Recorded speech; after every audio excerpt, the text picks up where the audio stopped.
வணக்கம். தமிழ் பேசும் மக்களின் உரிமை குரலான வீரகேசரியின் இரவு நேர பிரதான செய்திகள். செய்தியாசிரியர் MD லூசியஸ். முதலில் தலைப்புச் செய்திகள்.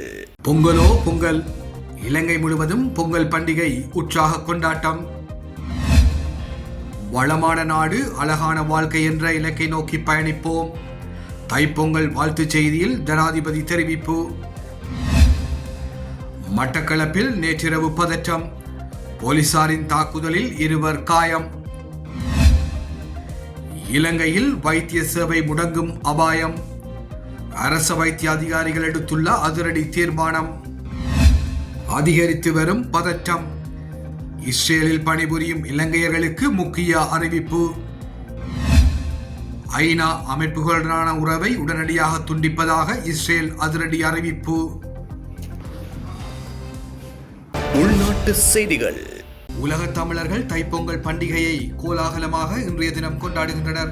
இயற்கைக்கு நன்றி செலுத்தவும், தரணியில் வளம் செழிக்கவும், வேளாண்மைக்கும் அதற்கு உறுதுணையாக இருக்கும் சக்திகளுக்கும் நன்றி கூறும் வகையிலும் தைப்பொங்கல் பண்டிகை உலகெங்கிலும் வாழும் தமிழர்களால் இன்று வியாழக்கிழமை கோலாகலமாக கொண்டாடப்படுகின்றது. இயற்கையுடன் இணைந்த இந்த திருநாள் விவசாயம், உழைப்பு, ஒற்றுமை மற்றும் நன்றி உணர்வு ஆகியவற்றை நினைவூட்டும் வகையில் கொண்டாடப்படுகின்றது. வீடுகளிலும் கோவில்களிலும் கிராமங்களிலும் சிறப்பு பூஜைகள், பொங்கல் பொங்குதல், கோலங்கள் இடுதல் போன்ற நிகழ்வுகள் சிறப்பாக இடம்பெற்று வருகின்றன.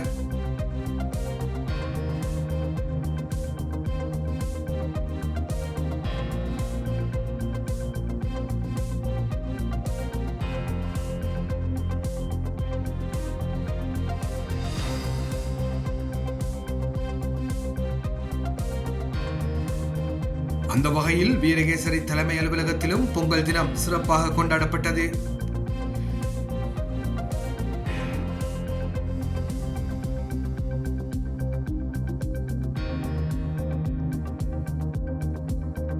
வீரகேசரி டிஜிட்டல் பிரிவு சார்பாக எமது நேயர்கள் மற்றும் உலக தமிழர்கள் அனைவருக்கும் இனிய தைப்பொங்கல் திருநாள் வாழ்த்துக்களை மனமாற தெரிவித்துக் கொள்கின்றோம். அன்பே உருவான திருப்பரம்பொருளின் பாதம் அணிந்து கொண்டு அன்பிற்கும் மகிழ்ச்சிக்கும் உரிய அனைவருக்கும் இந்நேர வணக்கத்தினை அன்பினை பகிர்ந்து கொள்வோம். அத்துடன் இனிய தைத்திருநாள் என் வாழ்த்துக்களை நல்லாசிகளையும் இந்து குருமார் அமைப்பின் சார்பில் பகிர்ந்து வீரகேசரி வாசகர்களுக்கு என்னுடைய இனிய பொங்கல் நல்வாழ்த்துக்கள். ஹாய் ஹலோ எல்லாருக்கும் வணக்கம். This is singer Anamika. Virakesari வாசகர்களுக்கு எல்லாருக்கும் என்னுடைய இனிய பொங்கல் தின வாழ்த்துக்கள்.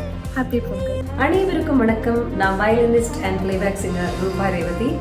வீரகேசரி வாசகர்கள் அனைவருக்கும் என்னோட இனிய பொங்கல் நல்வாழ்த்துக்கள். அனைவருக்கும் வணக்கம். நான் பிளேபேக் சிங்கர் சத்ய பிரகாஷ். வீரகேசரி வாசகர்கள் அனைவருக்கும் என்னுடைய இனிய பொங்கல் நல்வாழ்த்துக்கள். உலகெங்கிலும் வாழும் தமிழ் மக்களால் இன்று தைப்பொங்கல் திருநாள் மிகுந்த உற்சாகத்துடன் கொண்டாடப்படும் நிலையில் ஜனாதிபதி அனுரகுமார திசாநாயக்க தனது விசேட வாழ்த்துச் செய்தியை வெளியிட்டுள்ளார். விவசாய செழிப்புக்கு உதவிய சூரிய கடவுள், கால்நடைகள் மற்றும் இயற்கை எண்ணெய்க்கு நன்றி தெரிவிக்கும் உன்னத நாளாக தைப்பொங்கல் அமைகிறது. இது வெறும் அறுவடை திருவிழா மட்டுமல்ல, எதிர்காலத்தை தைரியத்துடனும் நம்பிக்கையுடனும் எதிர்கொள்வதற்கான ஒரு புதிய தொடக்கம் என ஜனாதிபதி தனது செய்தியில் குறிப்பிட்டுள்ளார். அண்மையில் நாடு எதிர்கொண்ட பாரிய இயற்கை அனர்த்தத்தை சுட்டிக்காட்டிய ஜனாதிபதி அதிலிருந்து மீண்டெழும் முயற்சியில் மக்கள் காட்டிய உறுதியை வெகுவாக பாராட்டினார். இதுவரை இல்லாத அளவிலான பாரிய புனரமைப்பு செயற்பாடுகளில் நாடு கைகோர்த்துள்ளதாக அவர் தெரிவித்தார். சுபீட்சமான தேசத்தை கட்டியெழுப்பும் இந்த வேலை திட்டத்தில் அனைவரும் மென்மேலும் வலுவாக ஒன்றிணைய வேண்டும் என அவர் இதன் போது அழைப்பு விடுத்தார். இயற்கையுடன் ஆழமாக பிணைந்துள்ள தைப்பொங்கல் பண்டிகை தற்கால சூழலில் சூழலை பாதுகாப்பதன் அவசியத்தை நமக்கு நினைவூட்டுகிறது. எந்த ஒரு இருளுக்கு பிறகும் ஒளி பிறக்கும் என்பது நமது உறுதிமிக்க நம்பிக்கை. சவால்களை ஒற்றுமையுடன் வென்று வளமான நாடு அழகான வாழ்க்கை என்ற இலக்கை நோக்கி பயணிப்போம் என ஜனாதிபதி வலியுறுத்தியுள்ளார்.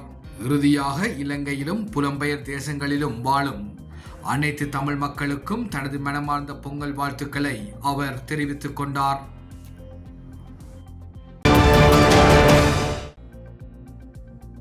மட்டக்களப்பு களுவாஞ்சிக்குடி போலீஸ் பிரிவிற்குட்பட்ட குருக்கல் மடம் பகுதியில் போலீசாரின் தாக்குதலில் 2 காயமடைந்த நிலையில் போலீசாருக்கும் இளைஞர்களுக்கும் இடையே ஏற்பட்ட வாக்குவாதத்தினால் அப்பகுதியில் பதற்ற நிலைமை ஏற்பட்டுள்ளது. நேற்றிரவு 10 மணி அளவில் குருக்கள் மடம் முருகன் ஆலய வீதியில் சென்ற இளைஞர்கள் மீது போக்குவரத்து போலீசார் தாக்குதல் நடத்தியதாக தெரிவிக்கப்படுகின்றது. பிரதான வீதியில் வீதி சோதனை நடத்திய நிலையில் உள்வீதியில் நின்ற போக்குவரத்து போலீசாரே இந்த தாக்குதலை மேற்கொண்டுள்ளதாக தெரிவிக்கப்படுகின்றது. போக்குவரத்து போலீசார் டார்ச் லைட்டை அடித்து குறித்த மோட்டார் சைக்கிளை நிறுத்த முற்பட்ட போது அதனை மீறி சென்றவர்களை நிறுத்த முற்பட்ட நிலையில் இந்த நிலைமை ஏற்பட்டதாக போலீசார் தெரிவித்துள்ளனர். போலீசார் அவர்களை தலைக்கவசத்தினால் தாக்கி இருவரும் மோட்டார் சைக்கிளிலிருந்து விழும் பின்னரும் போலீசார் தாக்கியுள்ளதாக பகுதியைச் சேர்ந்த இளைஞர்கள் தெரிவித்துள்ளனர். போலீசாரின் தாக்குதலுக்குள்ளான இளைஞர்கள் செட்டிப்பாளையம் வைத்தியசாலைக்கு கொண்டு செல்லப்பட்ட நிலையில் பகுதிக்கு காரிலும் போலீஸ் வாகனத்திலும் மேலதிக போலீசார் வரவழைக்கப்பட்ட நிலையில் அங்கிருந்த இளைஞர்களுக்கும் போலீசாருக்கும் இடையே வாக்குவாதம் இடம்பெற்றுள்ளது. மோட்டார் சைக்கிளில் வந்த இளைஞர்கள் நிறுத்துவதற்கு பல்வேறு வழிகள் உள்ள போதிலும் தலைக்கவசத்தினால் தாக்குதல் நடத்தியுள்ளதுடன் அவர்கள் விழுந்த நிலையிலும் தாக்குதல் நடத்தியுள்ளதாகவும் இது போலீசாரின் அராஜகமான செயற்பாடுகள் எனவும் அங்கிருந்தவர்கள் தெரிவித்துள்ளனர்.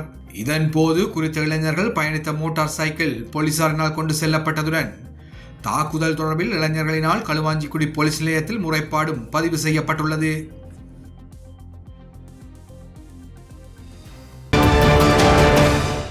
இலவச சுகாதார சேவை மற்றும் வைத்தியர்களின் பிரச்சனைகளை தீர்ப்பதற்கு சுகாதார அமைச்சர் வழங்கிய இணக்கப்பாடுகளை நடைமுறைப்படுத்த தவறினால் நாடளாவிய ரீதியில் தொடர்ச்சியான தொழிற்சங்க நடவடிக்கையில் ஈடுபடப் போவதாக அரச வைத்திய அதிகாரிகள் சங்கம் தெரிவித்துள்ளது. கடந்த நவம்பர் மாதம் ஜனாதிபதியினால் சமர்ப்பிக்கப்பட்ட 2026ஆம் ஆண்டுக்கான வரவு செலவு திட்டத்தில் நாட்டின் சுகாதார சேவை மற்றும் வைத்தியர்களின் உண்மையான பிரச்சனைகளை இனம் கண்டு அவற்றுக்கு தீர்வு காண்பதற்கான குறுகிய கால அல்லது நீண்டகால கொள்கைகளவையும் உள்ளடக்கப்படவில்லை என அந்த சங்கம் சுட்டிக்காட்டியுள்ளது. இதனால் சுகாதாரத்துறையினர் மத்தியில் கடும் அதிருப்தி ஏற்பட்டுள்ளதாகவும் தெரிவிக்கப்பட்டுள்ளது. சுகாதார பிரச்சனைகளுக்கு தீர்வு கோரி அரச வைத்திய அதிகாரிகள் சங்கம் முன்னெடுத்த பல்வேறு தொழிற்சங்க நடவடிக்கைகளை தொடர்ந்து சுகாதார அமைச்சரால் வழங்கப்பட்ட எழுத்து மூல இணக்கப்பாடுகளின் அடிப்படையில் அந்த போராட்டங்கள் தற்காலிகமாக நிறுத்தப்பட்டதாக சங்கம் குறிப்பிட்டுள்ளது. இந்நிலையில் நேற்று முன்தினம் நடைபெற்ற அரச வைத்திய அதிகாரிகள் சங்கத்தின் நிறைவேற்றுக் குழு கூட்டத்தில் தற்போதைய நிலைமைகள் குறித்து விரிவாக ஆராயப்பட்டது. இதன் போது வழங்கப்பட்ட இணக்கப்பாடுகளை நிறைவேற்றி பிரச்சனைகளை தீர்ப்பதற்கு சுகாதார அமைச்சருக்கும் சுகாதார அமைச்சுக்கும் மேலும் 10 நாட்கள் கால அவகாசம் வழங்க தீர்மானிக்கப்பட்டுள்ளது.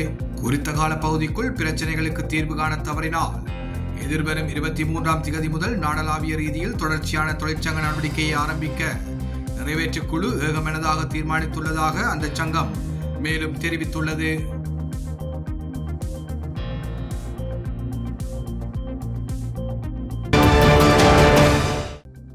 மத்திய கிழக்கு பிராந்தியத்தில் அதிகரித்து வரும் பதற்ற நிலை காரணமாக இஸ்ரேலில் பணிபுரியும் இலங்கையர்களுக்கு அந்நாட்டில் உள்ள இலங்கை தூதரகம் ஆலோசனை தொடரொன்றை வெளியிட்டுள்ளது. ஊடகங்கள் மற்றும் சில குழுக்களால் பரப்பப்படும் தவறான தகவல்கள் காரணமாக இஸ்ரேலில் உள்ளவர்கள் பாதுகாப்பு குறித்து தேவையற்ற அச்சம் கொள்ள தேவையில்லை என்றும் எழும் எந்த ஒரு சூழ்நிலையையும் கட்டுப்படுத்த இஸ்ரேலிய இராணுவம் நடவடிக்கை எடுக்கும் என்றும் இலங்கை தூதரகம் மேலும் அறிவித்துள்ளது. எனவே ஏதேனும் ஒரு வகையில் அவசர ஏவுகணை தாக்குதல் அல்லது பயங்கரவாத நடவடிக்கைகள் ஏற்பட்டால் பின்வரும் நடவடிக்கைகளை பின்பற்றுமாறு அவர்களுக்கு அறிவுறுத்தப்பட்டுள்ளது. 2025ஆம் ஆண்டு ஜூன் மாதம் நடத்தப்பட்ட ஈரானிய ஏவுகணை தாக்குதல்களில் எந்த ஒரு இலங்கையரும் உயிரிழக்கவில்லை. இஸ்ரேலிய பாதுகாப்பு துறையினர் மற்றும் தூதரகம் தொடர்ந்து வழங்கிய விழிப்புணர்வு மற்றும் அவசர சைரன் ஒலிகளுடன் கிட்டத்தட்ட அனைவரும் தாங்கள் வசிக்கும் இடங்கள் அல்லது அதற்கு அருகிலுள்ள பாதுகாப்பு அறைகளில் தஞ்சம் புகுந்ததே இதற்கு காரணமாகும். இஸ்ரேலிய ஊடகங்கள் மற்றும் பாதுகாப்பு துறையினரால் வழங்கப்படும் அறிவிப்புகள் குறித்து விழிப்புடன் இருக்குமாறு அறிவுறுத்தப்பட்டுள்ளது.